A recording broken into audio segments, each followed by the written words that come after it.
Oke, siap-siap ya, karena bahasan kita kali ini bakal sedikit mengganggu, tapi saya jamin ini bakal seru banget. Coba deh inget-inget tadi malam. Kamu pikir pas tidur itu kamu sendirian di kamar? Coba pikir lagi. Kenyataannya, kamu nggak sendirian. Ada ribuan hewan berkaki 8 yang lagi asyik pesta pora di wajah kamu.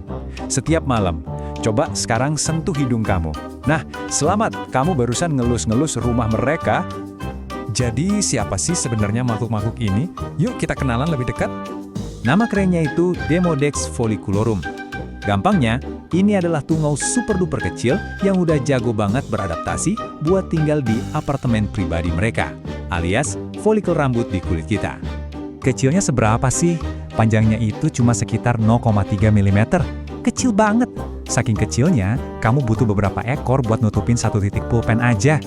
Makanya, kita nggak akan pernah bisa lihat mereka pakai mata telanjang. Nah, ini bagian yang paling seru. Lihat deh klasifikasinya. Masuk kelas apa mereka? Yap, arachnida. Tahu artinya apa? Artinya, makhluk yang tinggal di pori-pori wajah kamu itu saudaranya laba-laba dan kutu. Jadi ya bisa dibilang ada laba-laba mikro di wajah kita semua. Terus, gimana ceritanya mereka bisa ada di kita? Jadi gini, kita tuh nggak lahir bareng mereka. Kita dapat hadiah ini dari kontak fisik, kemungkinan besar dari ibu kita pas kita masih bayi. Makin tua, populasinya makin banyak, sampai hampir semua orang dewasa punya. Dan mereka ini suka banget nongkrong di area berminyak, kayak hidung, pipi, dahi. Seringnya sih mereka nggak sendirian, satu folikel rambut bisa jadi rumah buat sekeluarga tungau. Oke, kita udah kenalan. Sekarang siap-siap buat bagian paling absurd. Apa sih yang mereka lakuin di wajah kita tiap malam? Ternyata, mereka ini anti banget sama cahaya. Jadi pas kamu matiin lampu buat tidur, itu justru sinyal buat mereka. Lampu mati, pesta dimulai. Wajahmu adalah klub malam mereka. Jadi kebayang ya, pas kamu lagi mimpi indah, mereka ini pada keluar dari pori-pori. Jalan-jalan di permukaan kulit kamu, dari hidung ke pipi, nyebrang ke dahi, buat satu tujuan, cari jodoh. Mereka ketemu, kawin di mulut folikel rambut, terus si betina balik lagi ke dalam buat, naro 20-an telur. Generasi baru pun dimulai.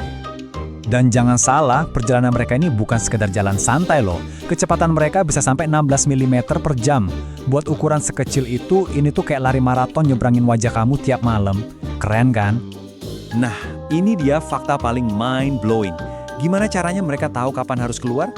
Ternyata, secara evolusi, mereka itu udah kehilangan kemampuan buat bikin melatonin sendiri. Itu hormon tidur. Jadi gimana? Ya mereka nyolong punya kita. Pas kulit kita ngeluarin melatonin, itu jadi alarm buat mereka. Woi, udah malam nih, ayo keluar, pesta! Oke, ngomongin soal mereka, ada satu mitos yang populer banget dan jujur agak menjijikkan. Yuk, kita bongkar mitos ini. Jadi mitosnya tuh gini, katanya tungau ini nggak punya anus. Jadi semua kotorannya numpuk seumur hidup. Dan pas mati, boom, meledak jadi bom kotoran mini di pori-pori kita. Ngeri kan? Tapi untungnya, penelitian terbaru di tahun 2022 ngebuktiin kalau itu salah total. Setelah diselidiki, ternyata mereka punya anus. Dan lucunya, kata penelitinya, masalahnya bukan karena anusnya nggak ada, tapi karena, anus tungau wajah memang sangat sulit ditemukan. Kecil banget soalnya. Jadi tenang aja, mereka nggak meledak, mereka buang air biasa. Cuma, di wajah kita. Oke, setelah mitos bom kotoran terbantahkan, mungkin sekarang kita bisa lihat mereka dari sisi yang berbeda. Jangan-jangan mereka ini bukan musuh? Jadi, apa sih makanan mereka? Menu utamanya itu sebum alias minyak alami di kulit kita, sama sel-sel kulit mati. Kalau dipikir-pikir, mereka ini sebenarnya kayak pasukan kebersihan pribadi kita. Mereka kerja shift malam, makanin kotoran yang bisa nyumbat pori-pori. Nah, kuncinya itu ada di jumlah populasi. Kalau jumlahnya normal, di bawah 5 ekor per sentimeter persegi kulit, hubungan kita itu simbiosis komensalisme. Artinya, mereka untung, kita nggak rugi, malah mungkin sedikit untung. Tapi, kalau populasi mereka meledak, nah baru deh jadi masalah. Itu bisa nyebabin peradangan kulit yang namanya demodikosis. Sekarang, dengerin ini semua, mungkin kamu pengen langsung lari ke kamar mandi, cuci muka pakai sabun paling keras. Tahan dulu. Percuma, kamu nggak akan bisa ngebasmi mereka semua. Mereka hidupnya terlalu dalam di pori-pori.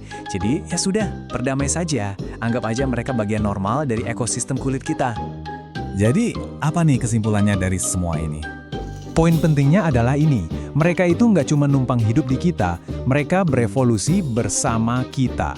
Saking bergantungnya sama kita, genom mereka makin lama makin simpel. Mereka udah kehilangan gen-gen penting kayak gen buat perlindungan dari sinar UV atau gen buat bikin melatonin. Kenapa?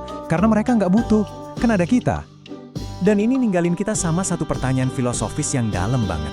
Kalau gen mereka terus menyusut, dan mereka makin bergantung sama kita, apa mereka ini cuma sekedar penyewa? Atau jangan-jangan mereka ini pelan-pelan lagi dalam proses menjadi bagian dari diri kita?